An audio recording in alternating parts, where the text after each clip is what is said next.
नमस्कार प्रणाम। हम खेसारी लाल यादव और सबके गोड़ छुके गोड़ लगतनी। आज हमके भी अफसोस बा कि आज जौन हम पटना में शो करे वाला नहीं है छपाक वाटर पार्क में, वो शो के में प्रॉब्लम हो गई है। बहुत ज़्यादा गैदरिंग के वजह से प्रशासन कोरोना के नज़र रखते हुए वो शो के बंद करा दिला। सब हम पटना में आके भी और हम अपने जनता से ना मिल पानी है। हमके भी अफसोस बवे कि हम अनी और केहू के मनोरंजन ना करा पानी।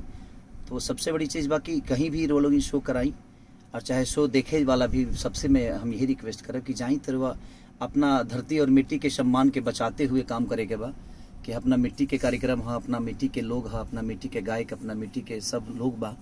और हमें पत्थरबाजी हो गई थोड़ा सा, केहू एक दो लोग हुई जे वैसन कर दिलस, ओकरा चलते प्रशासन ये कार्यक्रम के कैंसिल कर दिलस और कोरोना के वजह से खास करके कैंसिल हो गई कार्यक्रम, जबकि सबके परमिशन रहा, लेकिन केहू के अंदाजा ना रहा इतना ज़्यादा भीड़ हो जाई। तो हमें के भी अफसोस वाले कि रोल घबराई मत, हम शो करब रोलों के बीच में और रोलों के आशा पर पानी ना फिरी। हम जरूर आए रोलों के बीच में और रात भर जितना रोलों कहब उतना खेसरिया वो सबके प्यार और आशीर्वाद में नाची गाई। हम अपन शूटिंग छोड़ के इलाहाबाद से आई रही है खाली ये शो खाती, लेकिन शायद ये शो में अब ओजी गईला के बाद और का हुई तो ओकर अंदाजा ना रहा।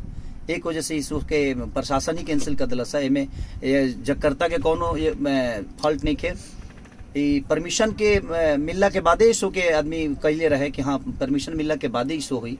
अब परमिशन मिलल भी रहा, लेकिन सब केहू के अंदाजा ना रहा कि इतना जनता आ जाइए और इतना लोग भगवान स्वरूपी जनता आ जाई और ये कार्यक्रम के कैंसिल करे के पड़ी। तो कोरोना के मद्देनजर रखते हुए प्रशासन ने कार्यक्रम के कैंसिल के बा। एमे केहू ये करता जे करावे ला बा ओकर कोनो दोष नहीं खे।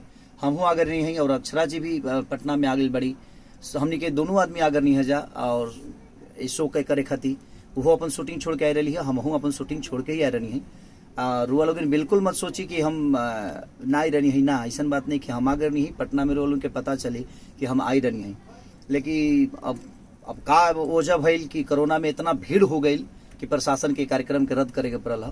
तेमें जगकर्ता के कोनो दोष नहीं खे, खेसारी लाल यादव अक्षरा सिंह के कोनो दोष नहीं खे, दोष समय के बा और कोरोना के मद्देनजर रखते हुए ही प्रशासन और इनमें प्रशासन के भी दोष ना, कहीं सरकार के दबाव कहीं ना कहीं हर राज्य में बा कोरोना के वजह से और पब्लिक ज्यादा हो भगीला के वजह से ये कार्यक्रम के रद्द कल गई बा।